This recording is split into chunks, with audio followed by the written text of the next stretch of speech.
go. Hey guys, welcome back. It's back. Cathy And Abby. and welcome back to our podcast. Abby Lee Miller, to be exact. Yep. Yeah, so this is our spook week. Wait, what did we call it last year? Sure, Spooktacular. Spooktacular, everyone. Do you remember Disney Spooktacular? Yes, how could I literally ever forget? Calling all the monsters. Try to end my plane. Literally, but like that song went platinum in my house. Allie's hair looks real to me. Like, the back of her head literally looks like Emma Chamberlain. My wig almost fell off. Hey, if you forget her freaking nacho fries at Taco Bell, you will be hearing about it. True. So, Hallie is Cathy. Yeah. And I'm Abby Lee Miller. In case you couldn't tell by those Yep. knockers. Turn to the side a little. Boom! You guys see? Oh, I don't think they can miss. My build right now goes crazy, you guys. My build. It goes nuts. crazy. Yes. So, I need to take these off so I can see. Yeah, they're like falling down my face. So, we decided to be dance moms today. Last year, we just wore like wings. So, we wanted to dress up for you today. Do you like it, everyone? And it mostly is just wigs with like normal clothes. Yeah. It was pretty easy. Basically, we are already them. Yeah. And since Dancing with the Stars is happening, And we did a pyramid last week. It's only fair to do one this week, but like the real kind. real one. We did the logos because Yeah. we're actually wearing the costumes and we're going to take them off Yeah. like normal. Yeah. But, Oh. sorry. No. Oh, I mean, screw you, Cathy. Dingbat. Sing back. If you don't care about Dancing with the Stars, don't worry. Don't We fret. have an episode for you. Stacked. We have true crime stories. We have ghost stories, real ghost stories. We have heist stories. We are having a spooky episode. If you get scared easily, here's your disclaimer. Don't watch it at night. Don't or do and get scared. Ooh. So we have like real Halloween scary stories. All of them are real, I think. Maybe one might be fake, Unless they lied. but some are submissions from you guys, and others are like research Hallie and I did. Yes. So get ready. Get ready, buckle up. And if you don't give a rip about this, fast forward. Okay? It's that easy. Damn. Here we go. Cathy, do you want to take it away? Sure. I'll zoom in again. Okay. Thanks. At the bottom of the pyramid, Andy, well, like we said last week, it's your time to go. I don't know. I looked at the tape. Got notes. Like we said last week, it's your time to go. Unfortunately, Scott went last week, but like also not really unfortunately because like that makes sense. His to me. was not good. No, either. he like messed up. Oh shoot. He messed up. He admitted to it too. Even the parts that weren't messed up didn't look He's just polished. like he wasn't like he wasn't getting better Yeah. like Improving. at all. I Yeah, agree. improving. Next on the pyramid, Dylan. I'm trying to think of something she says to people. You were good? Wasn't great. Yeah. I really need the judges to feel emotional, and they weren't. No, I don't like his. I don't know, something about Dylan's body. I don't like the way it moves. He just doesn't look good. I don't know how to explain it. Like he has no he doesn't. technique. And every single dance he does, it feels like who's he? Danny. Yeah. Danny is doing a solo, Yeah. which is hard with a male partner, I'm sure. Yeah. I'm so excited for their Halloween dance because usually Danny's Halloween choreography is like the best Oh, good. ever. Okay. So Halloween night is my favorite night, so I cannot wait I'm excited for next week. I didn't really care about Wicked Week. Yeah. And sorry, but it's musical theater. So like it's kind of hard to judge the dances when they're dancing to musical theater songs. Yeah. Half of these routines were jazz and novelty, which I'm going to comment on later. But like it's hard to judge a quick step versus a jazz novelty that has like Yeah. zero technique in it or like difficulty to it. Yeah. So it was an entertaining week, but it wasn't a good week to tell who's doing bad and good. I agree. I very much agree. On that note, Jen, unfortunately, She didn't do good. no, she didn't. It was do like good. fine, but again, it was just boring, and I think her partner is screwing her over. I think that too, but I also think that Derek made a good point. What do you say? He was like, because she kept saying in her package, she was like, I'm ready for harder choreography. I'm ready for harder choreography. And Derek basically was like, I don't think it's that you need harder choreography. I think you just need to like actually do the moves better. He didn't say it like that, but he implied Do it that. like full out. Yeah, he was like, you should actually just focus on your technique and Yeah. making sure that that's good. Okay. Period. Some of these dances I didn't watch the feedback or scores. Yeah. I just watched the dances. Yeah. So. Okay. Next up, is this the order? Yeah. One moment. Jordan. I didn't like this one at all. Better than Jen's. Better than Jen's. Also, their costumes looked like they did not match. They didn't. I was like, that's the only thing I was looking at the entire these dance. ones too, right? Who was wearing pink? Which guy was wearing pink? Ezra. It was that one. One of them was Ezra? wearing like an ombre pink suit, and the other one was wearing a black dress. Yes, that was them. It wasn't. And I was like, that's the only thing I was paying attention to Yeah. the entire dance. No, they looked like they were doing. One was doing lyrical, and one was gonna do like Yes. like two Like, different. didn't work. So No. I also think their height looked really awkward in that dance. I agree. Yeah. I do think her routine had more. It was more interesting. Yeah. Like she had more spins. Yeah. And like, I felt like she was dancing more and bigger than Jen. Yeah, Jen kind of seemed agreed. equal to her partner. Jordan Yeah. stood out, Agreed. but that's about it. Agreed. I just also think, going back to Jen real quick, Mhm. I just think that her and Jan, I don't even know. like have zero chemistry. Yeah. Zero. And that's not helping, Like obviously. I can't even picture her partner right now. Yeah. And that's like not great. Yeah. Like they need to be like a strong unit, Mhm. and they're just not. I know. And I think someone said that before. I'm sorry. What? What's wrong? Is my thing wrong? No, I just can't. Tell me if my lipstick is like on my teeth, please. It's not. Okay, sorry. Okay, damn. I get it. I'm ugly.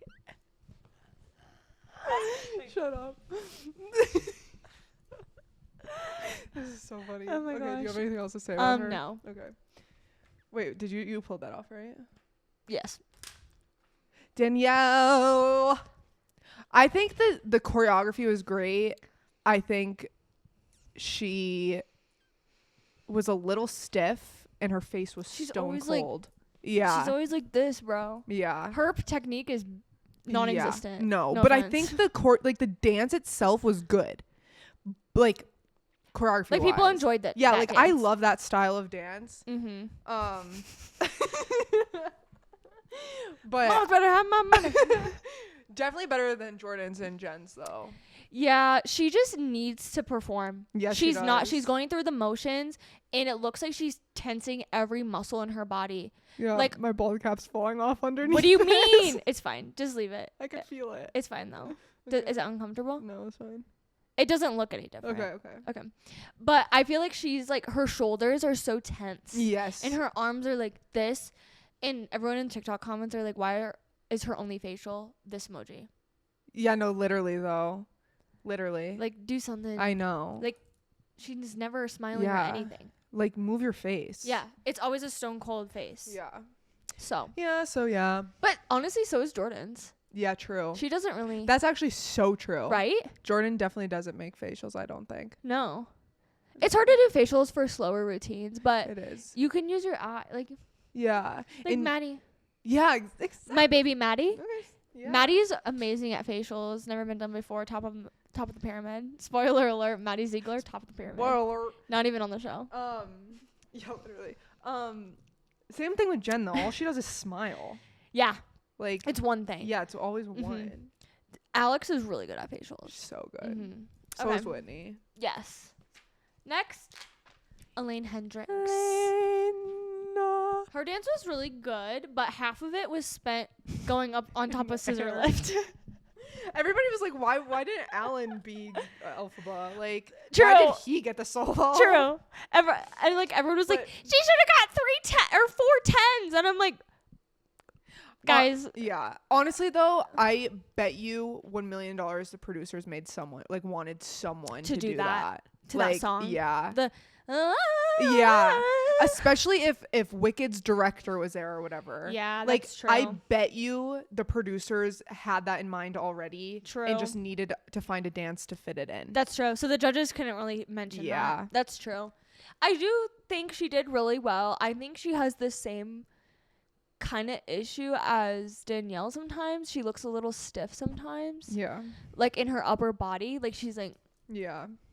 And then going to the next thing. But the dance was really entertaining. It was that trust fall that they did. Yeah, and Bro. yes, the trust fall and the like spins. Yes. And, like her legs look so good. Like she's always like really elongated and like her toes are always pointed. Yeah. Like she looks really good. It was really good. Mm-hmm. I mean, and that's like the best place to be because the top 3 aren't going to change, I don't think. Yeah, no. I really don't think they're ever going to change. So that is like a really good place to be for her. Yeah, she's doing great, especially like I know it's annoying that everyone brings up how old she is, but she is the oldest one, right? Yeah, is Andy the same age as her pretty much? They might be the same age. But like she's a little that's older, I don't means know. something. Robert's literally younger than us. Exactly. Like that's definitely like a leg up in the competition. So true. she's like crushing it. She is. For real. I hope she goes like pretty far. Me and too. I think she will. I think she has a fan base for it. Like especially because she was just like Meredith Blake. Yeah. So Okay. Period. okay. Next. Alex Earl. I didn't know where to put her and Whitney because the reason why I put her here is because they only stayed on the stage. They didn't go on the floor at all. See, this is my issue that I was talking about earlier. Yeah. They did it was jazz. At a real dance competition, I would low-key say that was like musical theater / novelty. Yes. They used so many props. It was very like theater oriented, very entertaining. So good. But it was very like spin and talk and do not like dancing. Yes. So it was a really good routine, but like it wasn't that hard. Yeah, exactly. So I agree with that. Okay. But amazing performance. Like I'll remember that one. Yes, I am for sure. Those boobs are weighing her down. Whitney's next.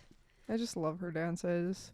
Great. She is so entertaining to watch. I just hate that people want her voted off, which is so weird to me. The difference between Whitney and even the person at the top and everyone else is like if she had like a mask on, you could not tell that she's not a professional. Yeah. She looks the most professional out of everyone. She like matches Mark so well.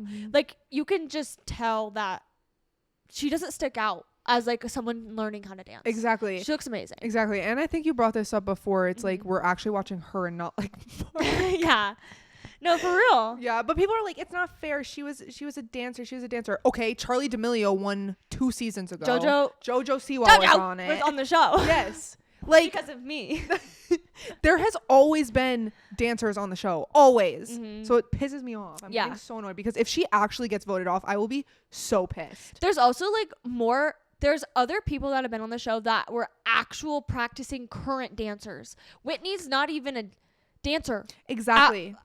For trade. Exactly. Like that's not even her job. Yeah. It's literally was Charlie and JoJo's whole job. And no one said anything. Like, sorry. Literally. A lot of freaking girls do dance growing up and in college. Yeah. Like it's not rare. It's like being mad that someone has gymnastics or cheer experience. Exactly. It's like, and it's not like they were trained in ballroom specifically.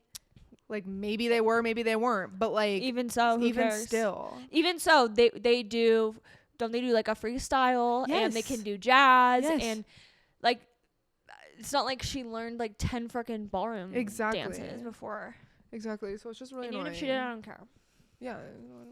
So because also like I don't want to watch 10 shitty dances every week. Exactly. Like if these are the only ones that are left because you guys just like them. And I agree with that. All right, Cathy, all right. Rip her off. Top of the pyramid. I don't know. Maddie. Robert. Our Maddie. Yeah. Robert Irwin. Yeah, it was really good, and like No it was an notes, actual, honestly. yeah, like it was an actual, like it didn't feel like musical theater to me. Like it was a dance, and they moved across the floor, Yeah. and it was beautiful. Yeah, I felt like Whitney's was really good. It was the hardest routine, you could just tell, and it was like flawless, but I didn't love I don't know if it was the choreography or the song, or like the dance itself wasn't that entertaining to me. It was really good, but I wasn't like eating up every second. Yeah. Roberts was like a perfect pace start to finish and was like really entertaining. Yeah. I don't even think he got any 10s though, did he? No, Whitney people got are mad about that. Yeah, Whitney got 3 10s. But we have to keep in mind how difficult the dances are, guys. It's true. I'm not professionally trained in ballroom, so I can't be a judge. I'm not either. Abby is. Abby Yeah. probably never danced a day in her life. Probably She not. did. But yeah, you can just, I don't know, watching them back again, like you can just tell there's a lot more moves in Whitney's. Roberts did have a lot more of the like musical theater element, but like I don't know if I should call you Cathy or Hallie said, I feel like Roberts is like a mix of Alex's and Whitney's together. So true. You know what I mean? I agree. It was perfect. Mhm. Should have got 10s. I'm so excited for this week. I know. Halloween is going to be a good one. Dude. I saw the songs that they're going to use. So good. Mm-hmm. Oh, I'm so excited. I'm excited for Whitney and Mark's. Same. What was the song again? Oh, it's Green Day. Brain Stew. Yeah. And Alex's is Billie Eilish. Uh-huh. I can't remember what Roberts is. Some of them, one is like a waltz. Someone's doing Beethoven. Yeah. I think it's Andy. Or no. Yes, I think it's and Andy. Emma. And Emma. Yeah, you're right. Someone's doing a freaking Taylor Swift song. Like, look what you made. Oh, it's Jen. Oh, it is? She's doing Look What You Made Me I thought it was Do. Elaine. Oh, I ew. think. Oh, maybe. I hope it's Elaine. I hope it's I want Jen to have a good song. I know. I mean, I want Elaine to have a good song too, but like. Maybe it is Jen because Jan was like on Taylor's tour. He was a backup dancer on the Eras tour. No, Elaine is doing like a 80s song. Elaine is doing like it is gonna be Jen then. like old 80s I know song. what you're talking about. Yeah, what is it? One. Oh my god, wait. It starts with a D maybe? Or something. It kind of, the vibes kind of reminds me of the song that's like, sweet dreams are made of thee. It's not that song though. It's a different one. Okay. But it's like the same oldness. Same oldness. What is that? Just read it. I'll Wait, know what? this. I'll be able to sing it. Just read it. Just say it out loud. They're doing performances. Who's doing it though? Just Maybe the pros. They're dancing "Sympathy Is a Knife" by Charlie XCX. Ooh. Featuring Ariana Grande. But she didn't come to Wicked Night? Wait, what? Okay, pick and choose. Okay, whatever. Okay, random. Wait, yeah, what? Okay, miss out on your anyways. own debut night. Okay, yeah, Jen is doing Look What You Made Me Do. Jordan is Elastic Heart by Sia. Boring. Alex is Bury a Friend by Billie Eilish. Dylan is Can't Help Falling in Love Dark. It's probably going to be like, it's going to be so contemporary. It is. It's going to be like, can't Yeah, true. help. Oh, I'm excited though. Danny's choreography is so good. Danielle's is Die With a Smile by Lady Gaga and Bruno Mars. Elaine is The song Bad to the Bone. Oh, yes. I'm bad to the bone. Oh. Wait. Robert is doing Sweet Dreams Are Made of This. Oh, he is. Yeah. I thought someone was. So that Bruno Mars Lady Gaga song is not scary. I don't remember how Isn't it that goes. like the "If the world was ending"? Oh, is it? Is that a different song? I don't know. What's Die With a Smile? I don't know. It's definitely not spooky. Probably not. If Bruno Mars is featured in it, true. it's gonna be like. Why didn't they do like Abracadabra by Lady Gaga? No, literally. Like that would have been Yes. such a good dance. Yeah, that doesn't sound like alternative enough for me. Or like she literally just released a song called like Dead Dance or something. Oh, okay. Like there's Halloweeny songs out there. Or like one of the songs, the dance. Oh yeah, the Wednesday song. Yeah, true.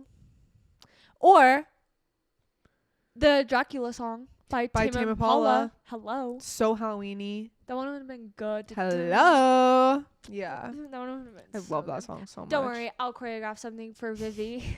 Don't worry, we'll do Vivi a can dance do it. episode next weekend. I cut my finger on my mom's wing. I hope I can still dance. I literally can't stand that. All right, guys. Thanks for watching our first segment of the day. Should we clean up? Sure. Should we move these We can. and then keep filming? If you don't want to edit, we can just keep going. Okay, period. You guys have to take a look at the pyramid. I mean, it makes sense for our outfits, so it's fine. Yeah, true. Okay. It's our prop. I All right, really everyone. can't see under my boobs. So, All right. do you want me to go first? Because Yeah. okay.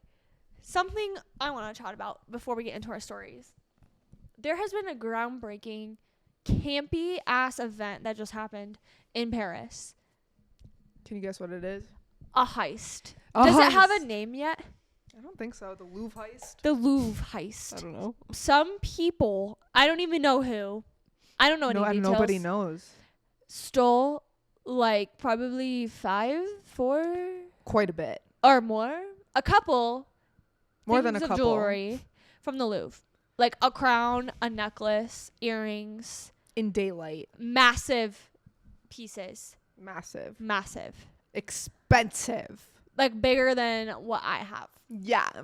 And it's literally so campy. Like we haven't had that in so long. I think that's very iconic, and it's giving everyone nostalgic vibes of like Ocean's 11 Yes. and like Mission Impossible type Yeah. movies, like Yup.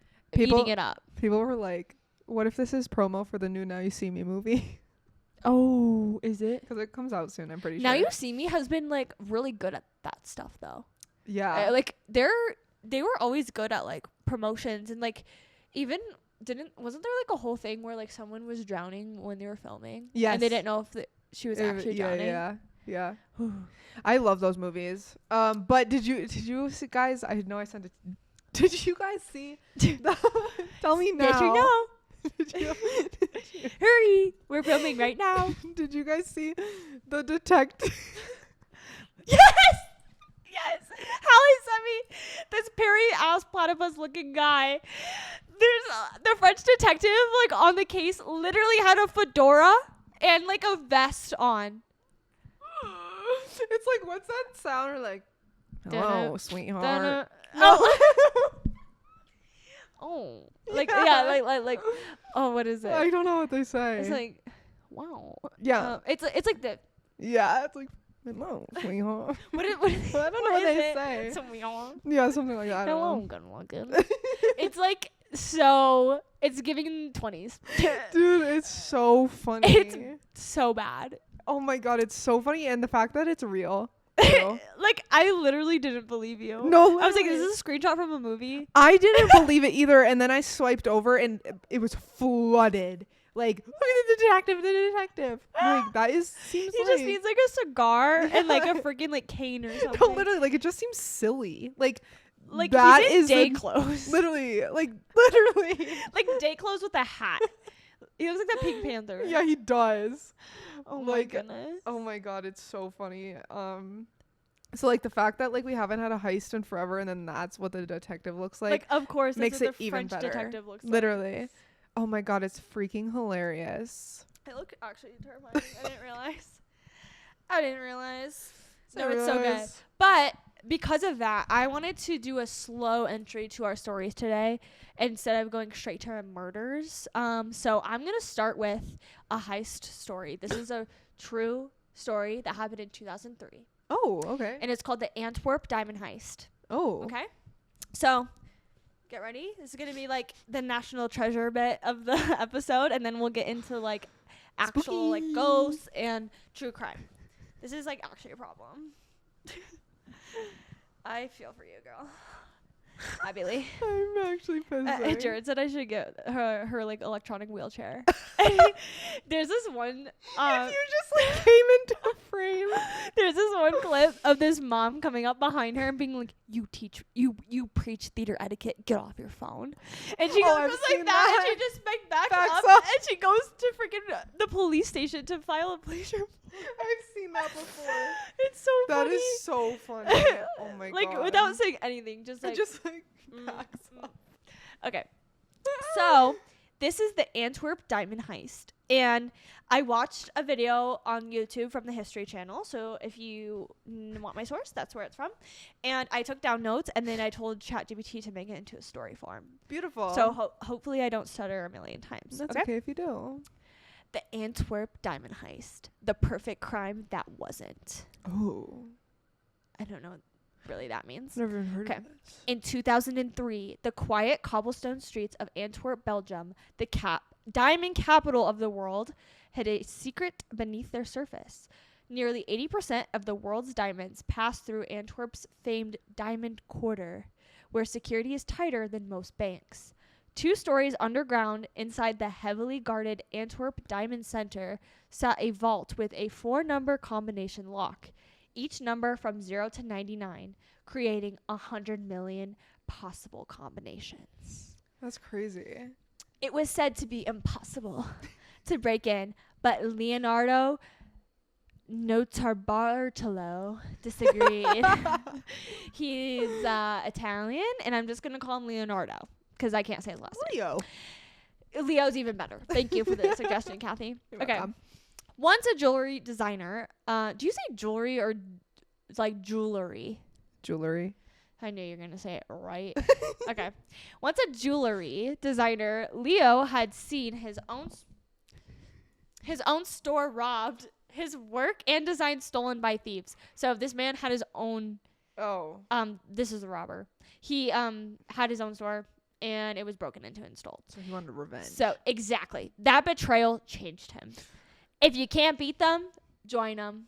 You know? I mean. It's what they've been saying. I mean, hey. So he began planning what would become the largest diamond heist in history. Oh. For over 2 years, Leo built a front company in Antwerp and rented an office inside the Diamond Center himself. So he is from Italy, but this is taking place in Belgium. Okay? Renters there were allowed to hold their own safety deposit boxes, granting him the perfect cover and daily access to the building. Damn. So the vault he is trying to rob, he got a safety deposit box in that vault. So he's a customer now for a fake company. Why would? So the exact room he's trying to rob, he has opened a. So why would the they vault do that? is like 200 safety deposit boxes. Yeah. Like at a bank, you know, like the little slots. So in order to like get an in, he got his own. So it's not as sus, you know? Yeah, that is crazy though, because why would they keep deposit boxes where there's a diamond? I know. Like, so that's begging for people to just take. So it's not like a diamond. So Antwerp, the city itself, is like there's like a large industry. There's diamonds. Oh. A lot of the world's diamonds pass through there. There's so many diamond shops. A lot of people keep diamonds in their deposit boxes. Yeah. It's just like there's cash and diamonds in all of these deposit boxes, basically. Okay. So once he got like daily access to the building, because he's now a customer, he's renting an office in that building. I don't really know how you can become a customer, but he did. So hidden, and this is a true story, by the way, hidden inside a shopping bag, he put a tiny video camera that peeked through a pinhole, quietly recording every inch of the vault corridor. The locks, the cameras, the motion sensors, the timing of the guards. When his research was done, he returned to Italy to assemble his team. Damn. So he literally put a camera in a bag and was like pretending to like tour the room because he got to go to his deposit box. So he kind of clocked where things were and such. So he went back to Italy and assembled his team. Each were a specialist, and they have nicknames. The first one, the Monster. Oh. The second one, the Genius. And the third one, Speedy. Oh, I like those. I'd want to be Genius. So the Monster was kind of like the brute force. He was like the, tough guy. Monster. The Genius was the mastermind, and Speedy was the getaway. Okay? To make the cover more believable, Leo told building management he wanted to expand his jewelry business. They rewarded his ambition by handing him floor plans and the schematics of the vault, giving him everything he freaking needed. Bro. Yeah. Security was strict during the day, but at night, there were no guards inside the vaults. What? So that was okay. This is literally just asking to be stolen, bro. Yep. So the genius slipped into the building one evening, used Leo's access card, and installed a tiny camera above the combination dial, ensuring they could later record the vault's secret code. Damn. So that camera was in there for 5 days so they could make sure they could get the combination. So it had to be like minuscule. Uh-huh. Like a tiny ass camera. 5 days later, they made their move. They had 5 hours before the morning shift to do all of this. Damn. The hidden camera had already revealed the vault combination. Leo guessed the vault key might have been in a utility closet, because I think they had to do a combination and have a key or something. This part is a little confusing to me. But essentially, they broke into a utility closet with a crowbar and found a key, and they had everything they needed to get in. Okay. So inside, 199 individual safety deposit boxes awaited, each with its own lock and combination. Damn. The team used a custom-built nose puller device. That's what it's called. It's like a little machine with an arm on it and stuff to snap each of them open one by one. So they basically had to place this device on each safety deposit box one by one, but they snapped open and revealed cash, gold, and countless uncut diamonds. The monster pried open the security office upstairs, stole the videotapes to erase any trace of their presence, and by dawn, they were gone, driving south toward Italy with over $100 million of loot. But Speedy started to panic, the getaway driver. He was convinced they were being followed, so he began dumping bags of evidence, documents, tapes, even personal items alongside a road in Brussels. This was a critical mistake. So he was kind of getting paranoid.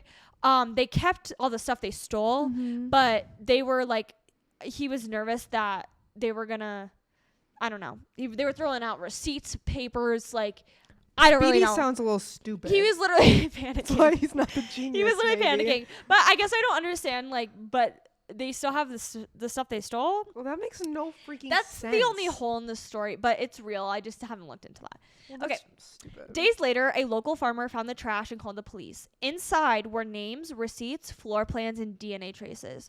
The perfect crime had been revealed.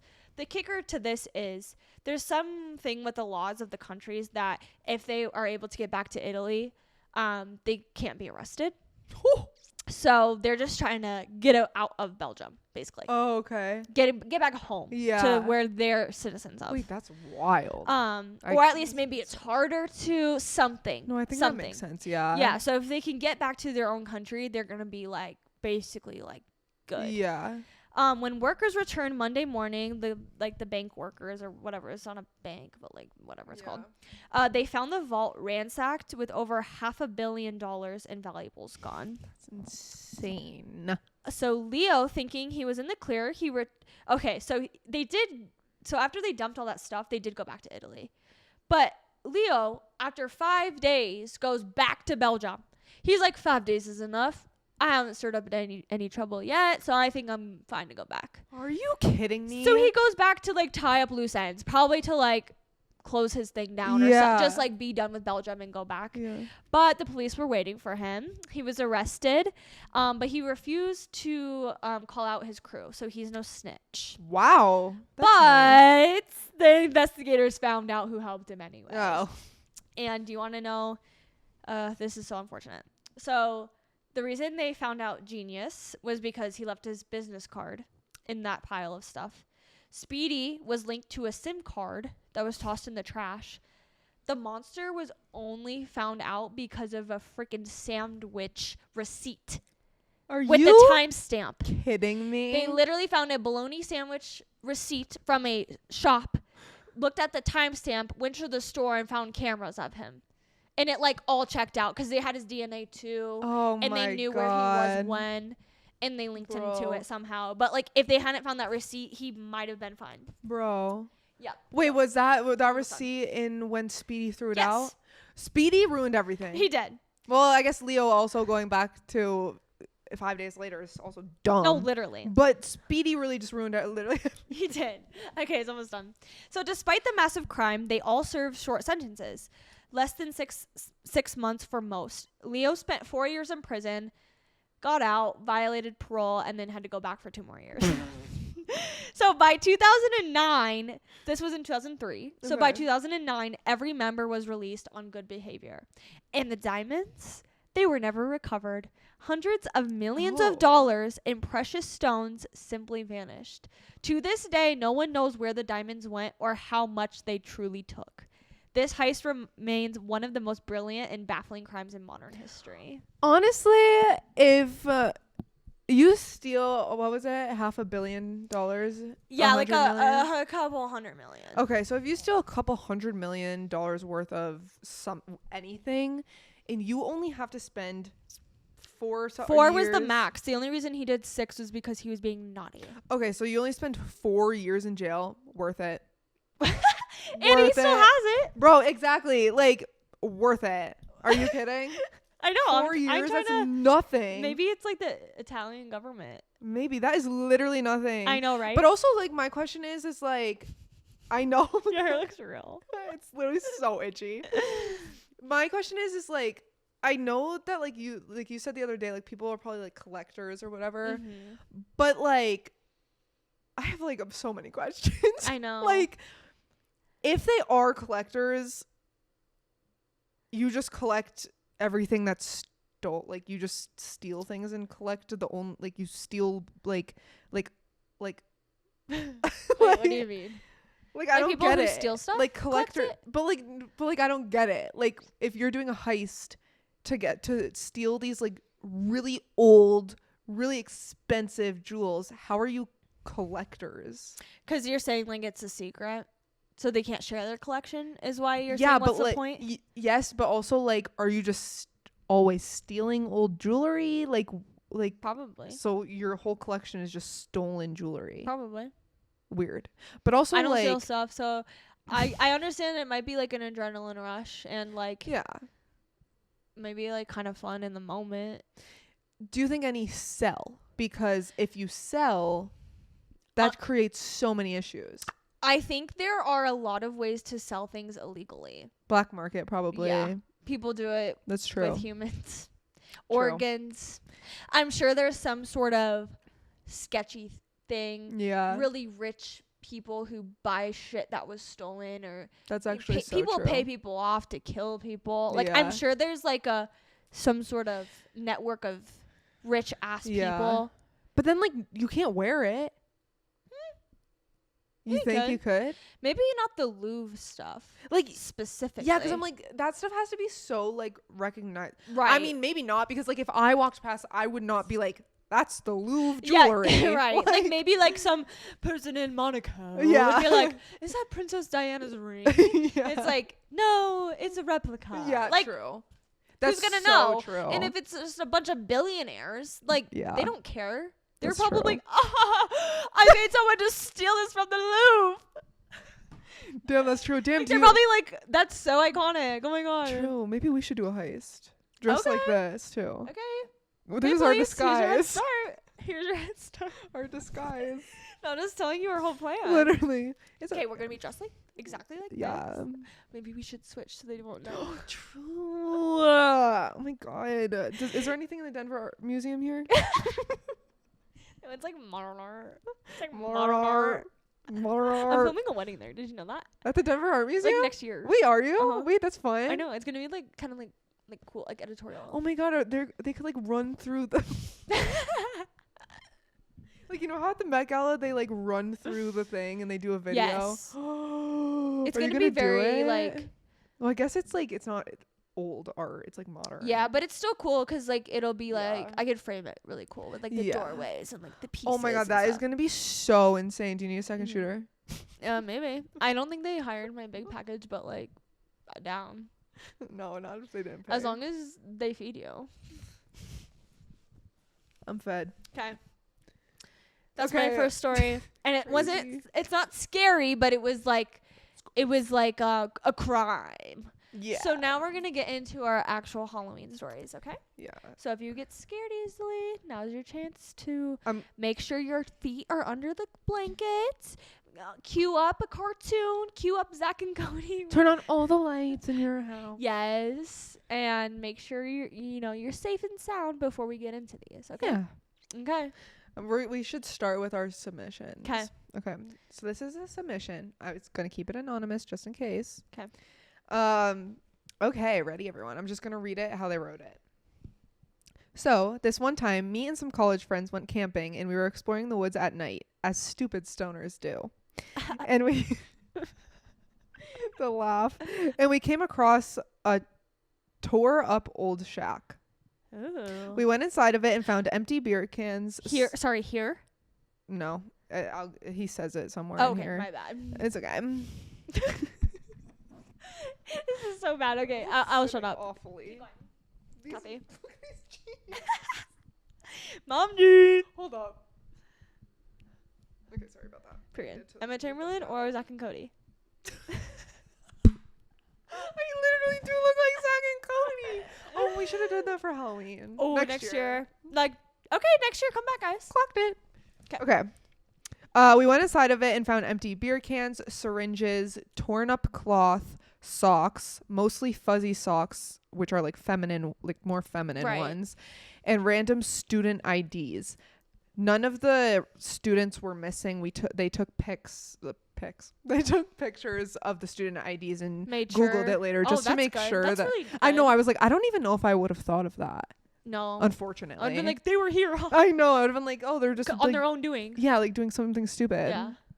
I don't know. That's really responsible, guys. Yeah, that really is. And food scraps. Immediately, they got the clue that they needed to leave, so they walked out of the cabin, lingered around in front of the cabin for a minute before a dude on all fours, like a fucking ape, came galloping at them. Bald, no shirt, ratty jeans. No! Like, it sounds like there's a movie. Split! Yeah, that's literally what I was thinking. Eesh. It's like creepy. The Beast. Yes. He was like grunting as he ran towards them and kind of like growling. They ran all the way back to camp. They were camping. Oh, they were camping. Okay. To camp, which was a distance away. Didn't say what the distance was, but it was a distance away. It was 2 feet away. They got to camp and packed up and got in their cars and like started to go home. They left. I know. I was like, damn, that must have been creepy. I guess like I would have been. I wouldn't be really able to sleep. Out. Yeah, no. Even if it was a mile away. Yeah, me either. Because I'm like, did he follow us? He picked up your scent. Yeah, literally. Yeah. Like he had student IDs and socks and shit in the cabin. Like creepy. So they went back to the campsite and he was standing there, hunched over, staring at them. Horrific looking fella, just eyes full of anger and rage and a slack jaw. What does that mean? Okay. Oh, is it? Damn, could you freaking imagine? Maybe he had rabies? Yeah. Maybe he did. Wait, slack jaw like that? I don't know. Look it up. Okay. What's slack jaw? Maybe like was he foaming at the mouth? I have so many questions.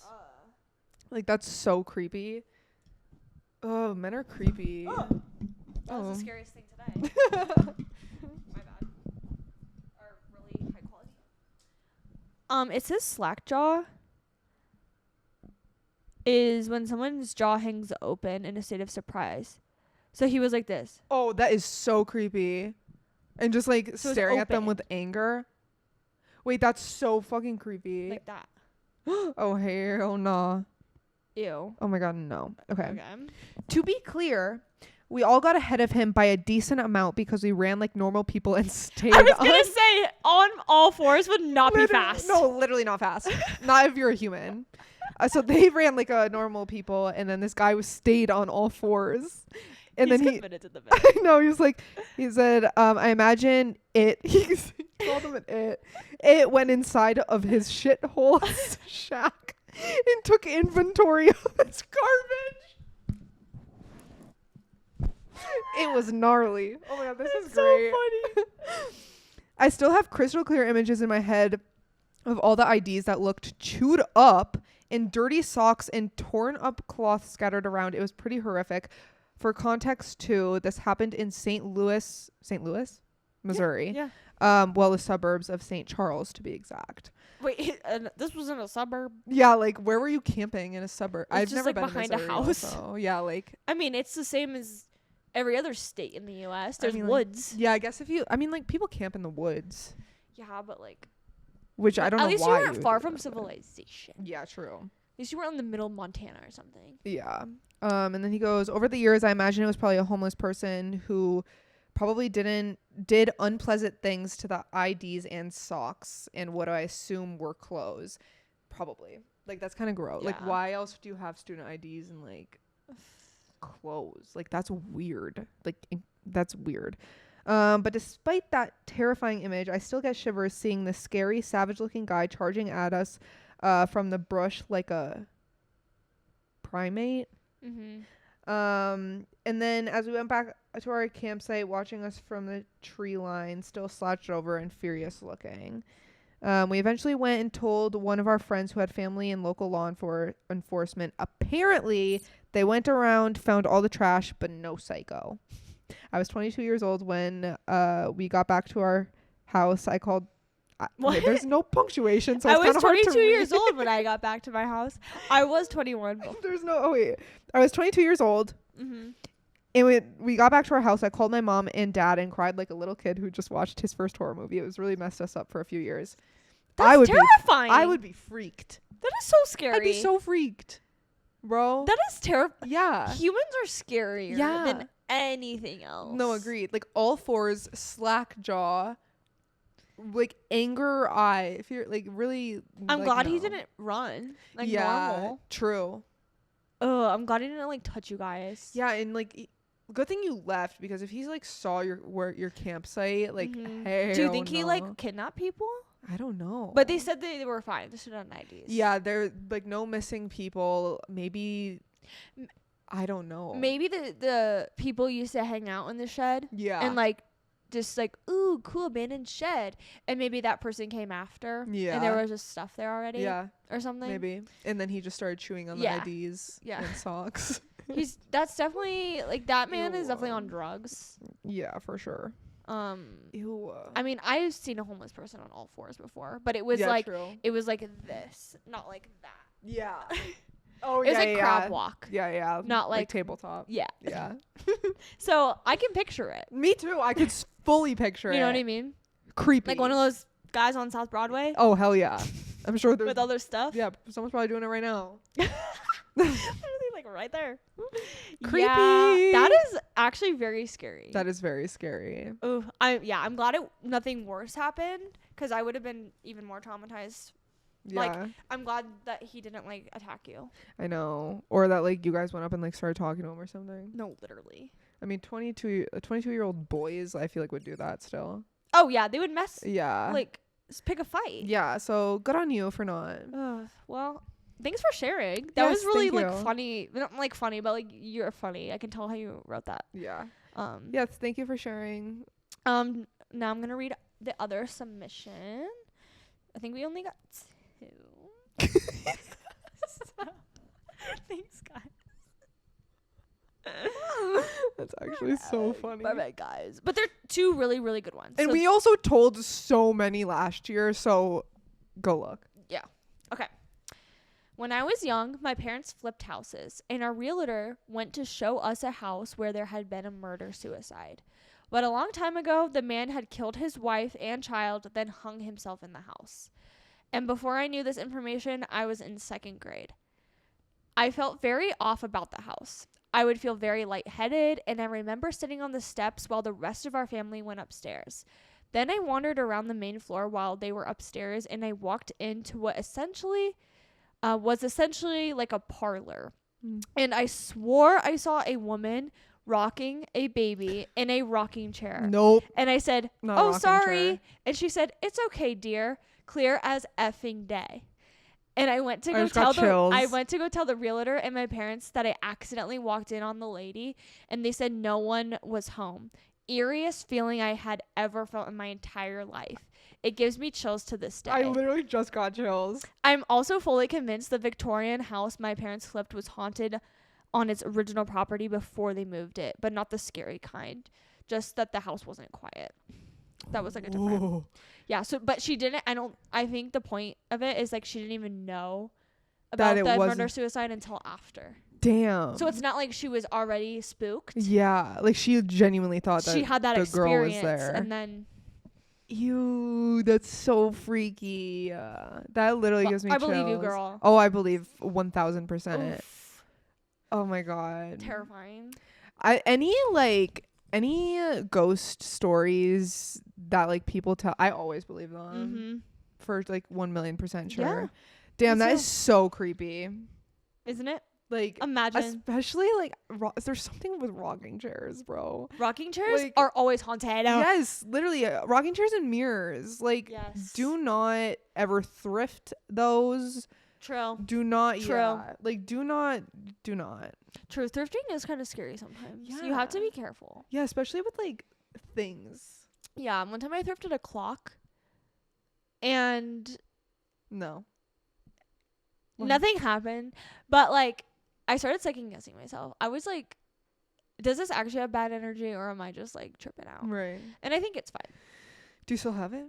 Oh. But like the first week I had it, I was like, yeah, I'm gonna keep an eye on this one. Something about a clock. Yeah, thrifting things like that. I would like they're such cool things, but I'm so nervous because you have no idea where that it came from, what house, what spirits, what anything. Yeah. So freak. I would say like you have to avoid things with faces. Yeah. So like dolls, stuffed animals, stuff like that. Obviously no damn clowns. Are we stupid? No baby dolls. Yeah, no. And then like anything, I think the reason like the clock was freaking me out, I don't think it makes a noise, but like anything that like at my grandma's, that old clock, Yeah. like that Oh yeah. every hour goes off. I did not like that. Or like Oh. don't thrift obviously like a music box. Yeah. That's like the number one thing in scary movies. Yeah, true. Like stuff like that can make a noise. Yeah. Cause then if it goes off Absolutely. and then you're like, Abs- oh, it's haunted. absolutely not. No. Oof. That's like even like when if I ever have kids, no toys that make sounds. I cannot do it. Because if this happened to Vanessa, they'll make noise in the middle of the night and I'm like, absolutely not. Like, and I it don't might even- just be like pressure or exactly. it's batteries. Like it no. could just literally go off. Yeah. But it's terrifying. Like no. yeah. No. Hell no. I think that's why rocking chairs are creepy, is because they can move so Yeah. easily. So even if there's like you shut a door, it could move. Yeah. So you just like get a freaky vibe, even if it's literally just like caused by natural things. It's so freaky. It's terrifying. Oh my god, it's so terrifying. Okay. Okay, well, my next turn. Read your story. Okay. We each have one more story. Yeah. And Hallie's is like ghost related, right? Yeah. Like spirits. Mhm. And mine is a true crime. Ready. Okay, so they lived in an old two-bedroom, 3-story walk. Sorry, sometimes I like It's kind of hard to read. I like can't read other people's stories. No, stories are kind of hard They are when they're written, just like they're not like in a book. yeah, Like when someone just yeah, yeah. because punctuation's probably not right. And Mhm. okay, anyways, they lived in a an They old lived in a 2-bed. an old 2-bedroom 3-story walk-up for a time in their early 20s in Toronto. Okay. A few days after moving in, his roommate Mike, Who? I don't know his name. I don't know. Just this person. This person. I don't know if it was a girl or a boy. I don't know. Roommate Mike chides me. What's CHIDES? Chides? What's chides? His last name. Mike Chides? Mike chides me in the morning. Finds me? Maybe. Chimes me? Whatever. Finds me? Mike, whatever. Just use contact. I don't know. In the morning for banging on the maybe yell. I don't know. I'm just gonna say. No. I'm just gonna say. Mike yells for me in the morning for banging on the wall that separated our bedrooms and pacing back and forth across the apartment at night. We just agreed he must have been dreaming or it was sounds from other apartments, as I had done no such thing. We agreed that it must have been nothing and left it at that, but this became a regular nightly occurrence. Shortly thereafter, I started noticing at certain times in my own bedroom the cloying. What the freak are these words? Clawing? Cloying. CLOYING. What? And like, This is like a British person. Literally, They're Canadian, right? Yeah. Maybe they have different words there. The cloying smell of cheap woman's perfume mixed with a damp, musty smell. Awesome. Ugh. My favorite. Literally. Imagine an old person's clothes left on a damp, musty basement floor near a litter box that wasn't being changed often enough. Okay. And you get the idea. Got it. What made it even weirder is that I would be filled with a sudden, horrible sense of foreboding. Foreboding. Just A few moments before the smell would begin. Mike flaked out and only left after 4 months into our 1-year lease, which meant I was left footing the 'cause he was rent. scared. Yeah, for the entire place until I could find another roommate. I had decided to try and sleep in his bedroom shortly after he moved out to see if things would get better. The very first night I slept in his former room, I had an incredibly detailed and realistic nightmare of myself standing in a dimly lit bathroom of the apartment and cutting my own face with a large shard of glass while staring into the broken bathroom mirror. It was only broken in the dream. Dude, what? Yeah, like that's creepy. Soon after that, I started to hear the loud bangs at night and the flushing of the toilet in the bathroom. Several times the hot water in the bathtub turned on full blast in the middle of the night. One of the freakier things that happened not too long before I moved in is the time I was woken up by the TV blaring Poltergeist. See on that movie? Yeah, on City TV about 2 a.m. Hell no. At the time, that channel would always play movies late at night, but the fact that the one time my analog TV, in parentheses, turn a knob to change the channel or the volume, pull a knob to turn it on, turned on by itself at full blast was the time a movie like Poltergeist was playing. That's not a coincidence at No, all. it's not. Especially Poltergeist, because we talked about this. Poltergeist is one of the movies that like people that were in the movie like actually got haunted and like died from it. So freaky. That's crazy. Isn't that scary? Wait, that as was hell? in Toronto or here? Toronto. Oh, I thought it was in Denver. No, I have another story. That's Oh, you in do? Denver. Oh, It's yay. fake though. It's okay. Okay. Well, I don't want them to know that. Okay, it's fake. I'll take it out. Okay. Okay. Sorry. Oh my gosh. Isn't that freaky? That is really freaky. Like that's like literal haunted. And like the one night he decided to switch bedrooms and like a vivid dream, and that's like too many things. Way too many coincidences where it's not a coincidence. It's yeah. Yeah. And Yeah. I'm a firm believer, like, okay, even if there's an explanation for everything, clearly your mental is not there. So Yeah. like either way you need to move out. Exactly. Like even if if it got turned on because of the like, okay, well, I'm still freaked out. Right. It doesn't matter. Exactly. I don't care what it was, Doesn't matter. frankly. Oh God. Yeah, Well, so creepy. Okay, mine is probably like the most rated R story of Ooh, the okay. night. It's like true crime and it's like sad. Like it's like murder. So okay. just like disclaimer. Okay. So, do you want me to like tell you what it's about or just read the story? What do you want? I don't like would it make sense to tell me or Let me just read it. Okay. So this is called Tyler Hadley's Killer Party. And this is a true story, but the journalist who wrote it is Nathaniel Rich, and it is written like a story. So he did an excellent job, so I'm just going to read it. It's going to be a little long, but it's written well. So you could tell it was going to be a huge party because almost nobody had heard of the kid who was throwing it. Word was that his name was Tyler Hadley. He attended Port St. Lucie High, which is in Florida. Yep. And most crucially, his parents were out of town. Where exactly Tyler's parents had traveled or how far, no one seemed to know. Tyler had been telling his friends all week that he was going to have a party, but no one believed him. He'd never thrown a party before, and it was impossible to believe that his parents, who had been increasingly strict with him lately, would give their consent for him to throw a party. When his friend asked whether the party was still on, Tyler replied, "I'm working on it." They assumed that meant it was off. At 11:25 a.m. on Saturday, July 16th, 2011, Hadley received a Facebook message from his friend Antonio Ramirez. Tyler, "Sup, brah?" Antonio Ramirez, "Chillin', what are you doing tonight?" Tyler, "Trying to have a party at my crib." Ramirez, "Your parents aren't home?" I'm like switching between first name, last name. Tyler said nope, and then said they're going to be leaving soon. At 1:15 p.m., Tyler posted a message on his Facebook. "Party at my crib tonight, ... maybe." No one was convinced by this, but at 8:15 p.m., Tyler posted another message. "Party at my house, hit me up." So this was 2011. So Facebook, you post something and everyone's like, ooh. Yeah.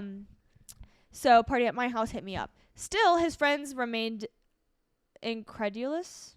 I'm not smart enough for that word. Probably wasn't sure if it was happening. Yeah. Ashley Hayes messaged WHAO. What does that mean? Wow. It's like an acronym, like LOL. I just never heard of that. She said, "What if your parents come home?" And Tyler said, "They won't, trust me." The party was just getting started when Mike Young arrived at 10 or so, with 10 or so of his friends around 11:30 p.m. Mike, a popular athletic junior, knew the host only by sight. Tyler was distinctive looking, tall and skinny, nearly cadaverous at 6'1", 160 pounds. At school, he was quiet, approaching nonverbal, though occasionally prone to sudden, nonsensical outbursts in class. So he's a weird kid. He doesn't have many friends. People recognize him, but he's not, His friends, potheads, juvenile delinquents, pill poppers, were not the type of kids Mike was associated with. But it was a warm summer evening in July, and there was absolutely nothing else going on in Port St. Lucie. There never was anything going on there. The city, 40 miles north of West Palm Beach, was a tomb designed for the soon-to-be entombed. It had half a dozen golf courses, twice as many assisted living homes, 7 funeral homes, and 2 bingo halls and a shuffleboard club. There was no access to the beach, no downtown, and no place for teenagers to hang out at night, other than a giant arcade called Superplay USA, which advertises itself as a state-of-the-art family playground. Even the parks were closed at night. Mike and his friends had already spent 3 hours killing time at the mall in Stewart, 20 miles down the coast, and another hour at McDonald's, so they figured they might as well check out the Hadley party. Tyler answered the door wearing a long black t-shirt, black Dickies, and black Nike Air Force Ones. He seemed anxious, or at least as anxious as you could be while on ecstasy. It was clear that Tyler was rolling. His eyes were large, and his pupils expanded. He kept rubbing his hands together, nervously clenching his fists. "I don't want no one smoking inside," Tyler said. "It's my parents' house." Before long, there were 60 kids in the house. Most of them had no idea who Tyler was. They draped themselves over the couches, played beer pong on the dining table, scrounged for food in the kitchen, gathered in packs out front, tossing empty cans onto the lawn. In the living room, when bottles fell to the floor, shattered, kids laughed. Cigarettes were extinguished on the rug, kitchen counter, and wall. So very have respect, party, people. like a movie party. Tyler seemed less concerned with the destruction of his home than with the noise. If the neighbors got alarmed, they might call the police. "Actually, just stay in the house," said Tyler to nobody in particular. "You can smoke inside, I don't care." Mike was talking with some girls on the couch and when a very drunk skater kid this doesn't make sense. He looked like one of Tyler's friends, ambled over. So Mike is kind of the jock, and one of Tyler's drunk skater friends came over to Mike. Okay. "I smell dead people," said the skater, giggling. Mike looked up. "What's that supposed to mean?" "Oh, I don't know. Some people are smoking, that's all." "All right, dude, whatever." The skater, laughing, wandered off. A large crowd had gathered around the beer pong table. The table was directly next to the family computer, where the kids took turns playing songs on YouTube. These are unnecessary details, but Mike queued up Wiz Khalifa's "No Sleep" and a couple of tracks from Lil Wayne's mixtape. Let's go. The computer area was filthier than the rest of the house. The white keyboard tacky with brownish dried liquid, beer maybe or Coke. Nobody looked too closely. Jose Arazo. I'm just going to call him Jose. Jose, a slight, soft-spoken 17-year-old with straight black hair combed at the angle over his forehead, playing beer pong when he heard someone say, "Oh, he killed his parents." Everyone laughed. Jose won 15 straight games of beer pong. People kept asking Tyler where his parents were. "They went to Georgia," he told Mark. "They're in Orlando," he told Ryan. "They don't live here," Tyler told Richard. "This is my house." Mark Andrews, 21, met Tyler 11 years ago when Mark's family moved to Port St. Lucie. Tyler and Mark's younger brothers were friends, and the families lived down the street from each other. When Tyler was 10, he showed up at Andrews' house, at the Andrews, so Mark's last name is Andrews, at the Andrews' house after a fight with his mother. He vowed that he would kill his parents. Mark told Tyler that all his parents did was all parents pissed off their kids, and Tyler, calming down, agreed. The two boys laughed about it. So basically, Tyler has kind of ranted to him before. This is not where I thought it was going to go. Tyler's friend Marky Phillips, so a different Mark. The other guy is Mark Andrews, okay? Tyler's friend Marky Phillips missed the party because he was visiting his grandparents in Chicago that weekend, but he had hung out with Tyler 2 nights earlier, playing video games and watching television at Marky's house. Tyler seemed pretty fine that night, but 2 weeks before, they had been hanging out at Marky's house when Tyler blurted out in the middle of a conversation that he wanted to kill his parents and have a big party after. Nobody had ever done that before, Tyler said. Throw a huge house party with the body still in the house. Marky said, "That's crazy." He figured Tyler was trying to make a joke. Nobody ever took Tyler seriously when he talked about killing his parents. In a Facebook chat with his friend Mercedes on July 2nd, 2011, 2 weeks before the party, Tyler complained that his mother had confiscated his cell phone. Tyler, "LOL, yep, she's see you next Tuesday. For show. I might kill her." Mercedes, "OMG, no. Jail, or I mean prison, LOL. Oh well, heart." That's what Tyler said. Oh my Then gosh. there was his friend Matthew Noble, 17, a junior at Port St. Lucie High, who had an exchange with Tyler the morning of the party. Matt said, "Did you do it?" Tyler, "No, but I'm gonna." Matt, "Bet. You really should now. Do it." Tyler, "Don't worry, I am. Then I'm having a party." Matt, "Yeah, party time." Port St. Lucie was not built for teenagers. Named after the patron saint of people with eye problems, the town was the brainchild of 3 Jacksonville brothers, Frank Elliott and Robert Mackle, who determined to make a profit. That's not important. It's basically like boring there. That's not important. This is insane. Let me get back to the main story. That's not where I thought it was going. This has like a lot of details about Port St. Lucie, so let me skip this. The whole mindset of Port St. Lucie is that it's boring, so I'm not going to do anything but throw a party. Sorry, I didn't know there was so much filler. No, that's okay. Okay. For a city without any rough neighbors, without any neighbors, in fact, or for that matter, sidewalks, there was a surprising amount of crime in Port St. Lucie. Much of it was committed by young people. Within months of Tyler Hadley's party, a 19-year-old was found to be having sexual relations with at least one and perhaps 2 14-year-olds. An 18-year-old and a 16-year-old were arrested for breaking into a house and shooting a middle-aged couple during a robbery, and a group of 14-year-olds vandalized a house, causing more than $10,000 worth of damage. So a lot of crime happens here. Got it. By midnight, at the Hadley residence, there were 100 people, 2 dogs, and yeah, okay.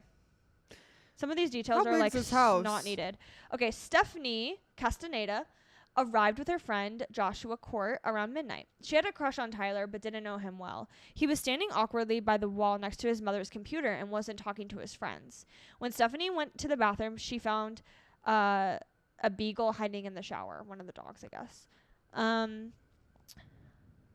At 12:30 a.m., the party was running out of beer, so Tyler asked Mark Andrews and his girlfriend Ashley to drive to the gas station a block away. Tyler gave a wad of $20 bills to Mark, who was 21, and asked him to buy 4 cases of Busch Light. While they waited in Mark's car, Tyler mentioned to Ashley that his father had died. Ashley, who didn't know Tyler very well, assumed he meant that his father had passed away a long time ago. When they got back to the house, the kids at the party were playing water pong because there wasn't enough beer. One boy walked around with a baggie of round white pills, selling them for $1 a piece. Another sold marijuana. Anthony Snook showed up around 12:45 a.m. Someone had texted him that the Hadley's party was the biggest thing ever. "Thanks for throwing this party, man," he said to Tyler. How have you been?" "All right," Tyler replied, his voice flat. Snook knew Tyler from school as a sullen, introverted guy who avoided eye contact and laughed at his own jokes. But tonight, despite the party's increasing chaos, Tyler seemed perfectly calm. At least until one boy who had taken off his shirt and running around the house screaming returned. He was holding a mailbox over his head. Woo! Tyler said, "Where the F did you get that?" And then the guy said, "I took it off the neighbor's lawn."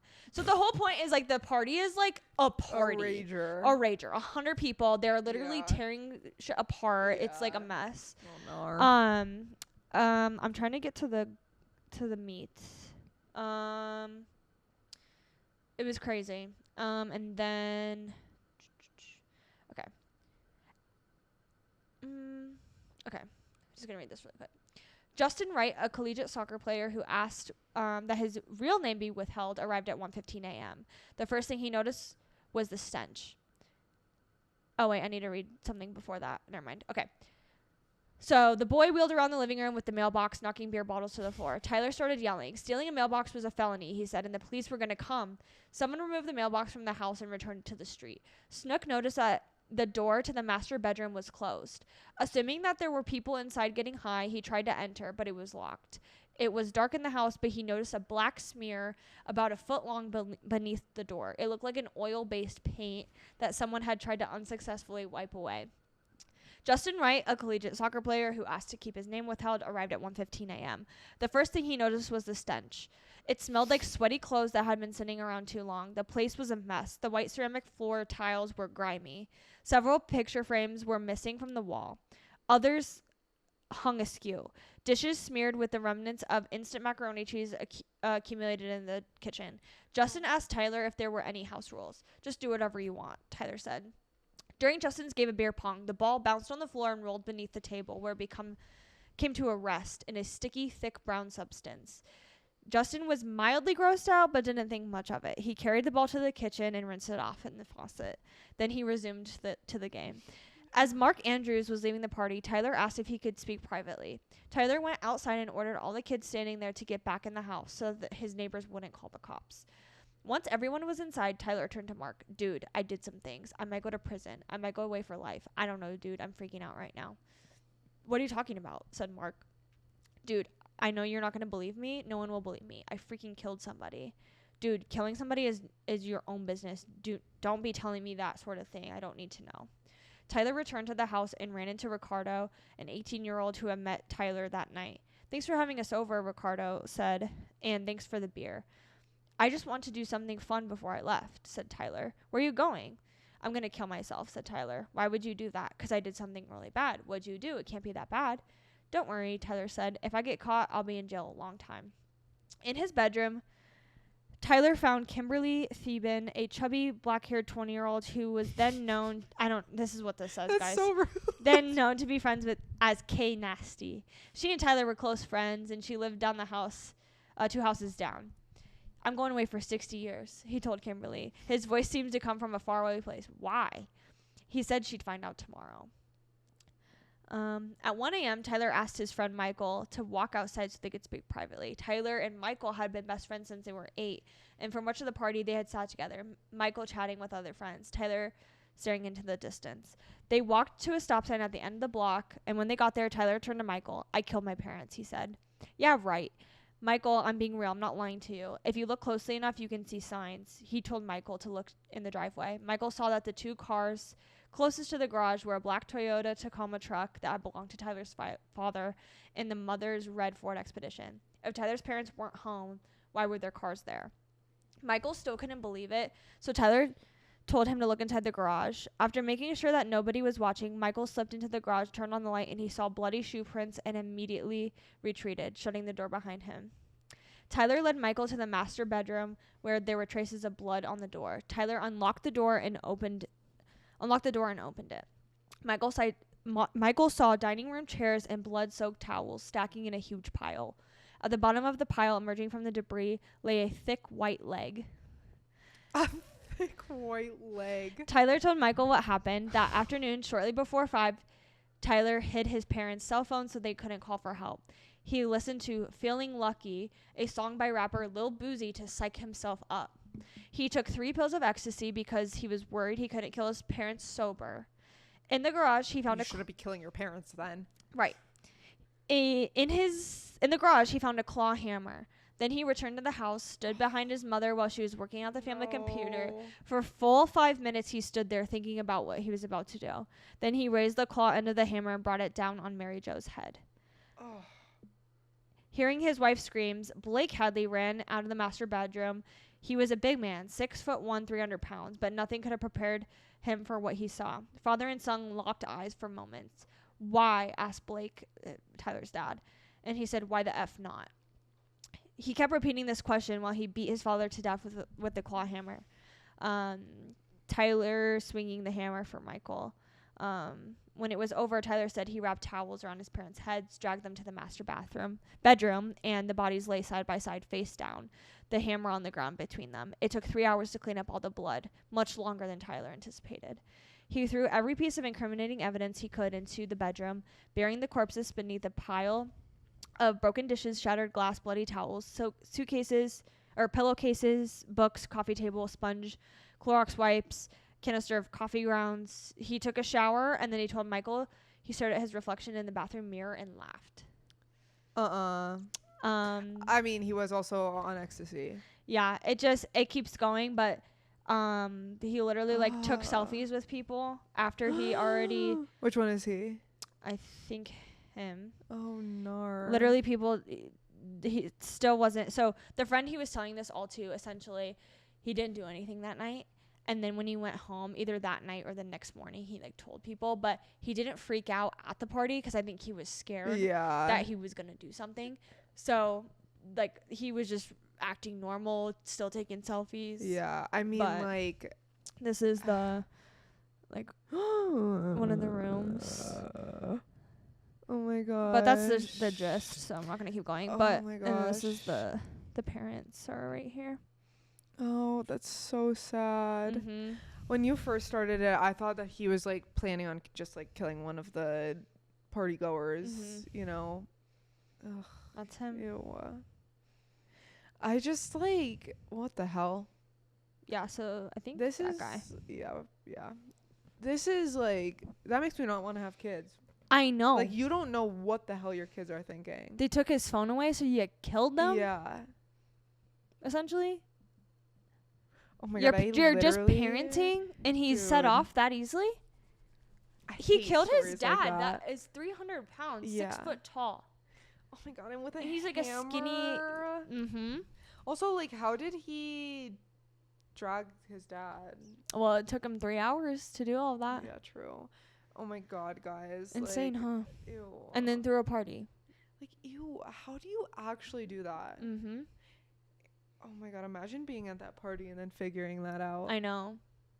Or picking up the ping pong ball. Was that blood? Yeah. I presume. Yeah, so they were playing beer pong and it literally rolled into blood, but they were didn't. I mean, if I'm drunk at a party, I probably would not think. There's so many nasty shit at parties. Yeah. You're just everything's fucking sticky. Literally.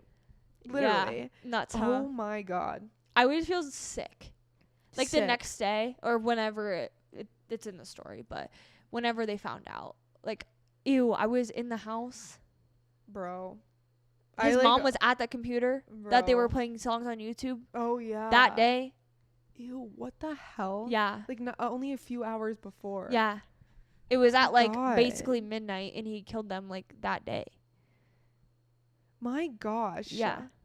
Psychopath. So, yeah, and he laughed in the mirror. Yeah, after. That's freaky. Mm-hmm. And he confessed to so many people too. Yeah. That's the story kept going on and on and on. He literally told so many people. He's I'm gonna do it, and then it was I did it, and everyone's okay, yeah, okay.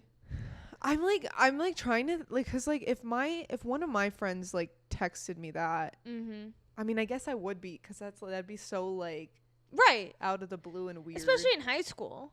Yeah. Like, if you said that now, I'd be like, you good? But, like, when Yeah. you're, like, 15 it's or like, something. oh, yeah, we all hate our parents. Yeah, like, yeah. I yeah. would never say that. Well, but no, still, like a no. 15-year-old skater kid that smokes all the time. Yeah. Like, kill my parents. You know, like, I would it's never not like joke about killing my parents, but right. I could see boys, his type of person saying that. for sure.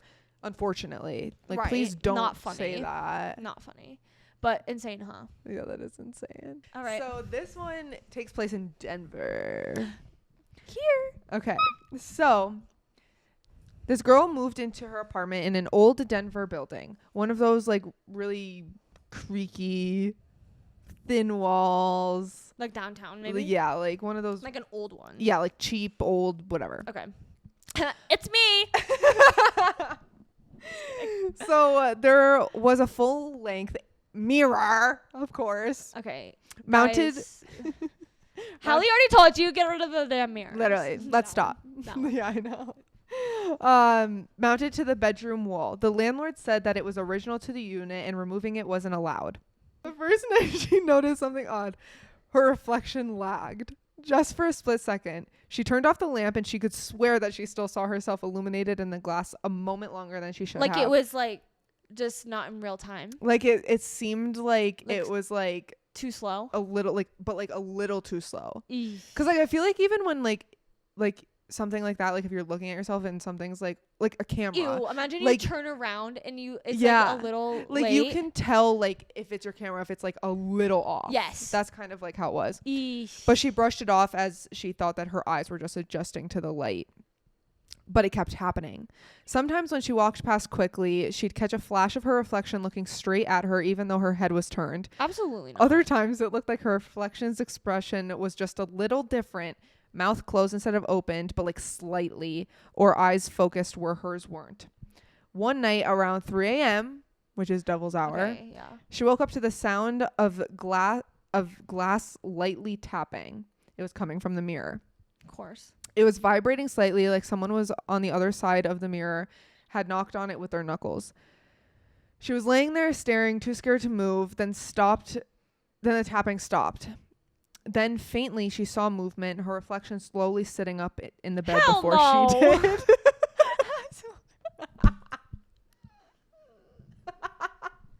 Go to the doctor. I believe victims, not that one.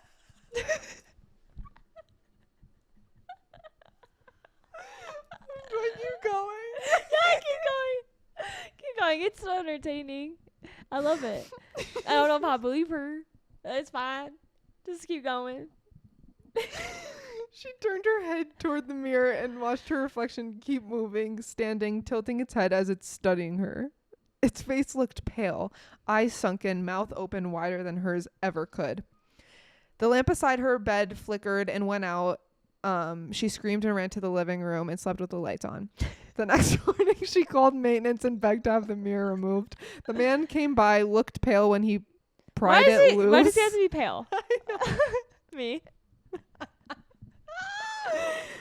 Behind the mirror was a hollow space large enough for a person to fit. Inside were deep fingernail scratches along the wood. Ew. And on the back of the mirror, written in faint reversed letters, "I'm still here." Ew. And that's the story. Oh my god, don't go to that apartment. I wonder which one it was.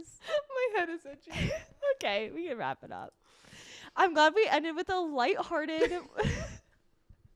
lighthearted story. Thank you guys so much for watching. I hope you enjoyed this Halloween episode. I hope you did. Yeah, that was fun. That was really fun. And my head is literally itching Okay, so badly. we will take them off. Do you want to show them our bald caps? Mine fell off. Okay. Oh, mine like literally Oh, fell damn. off. Oh, damn. Is mine still bald? I could Yeah. be Pitbull. Yeah, you can. It's like coming up a little bit. Look. Yeah, it is. I could feel mine coming off while we were talking. Dang. Well, oh my gosh. thanks for watching, guys. We We'll really- see you. We have a guest next episode. Yes. So Oh lock my in. God. Lock in. It's gonna be so fun. Mm-hmm. And you guys will see who it is. Yep. All right. All right. This is Cathy, And Abby. and we're clocking off. Bye. Ow. What? Why'd I say ow? Oh, I didn't even realize. Bye. Bye. Sorry. Spooked ya.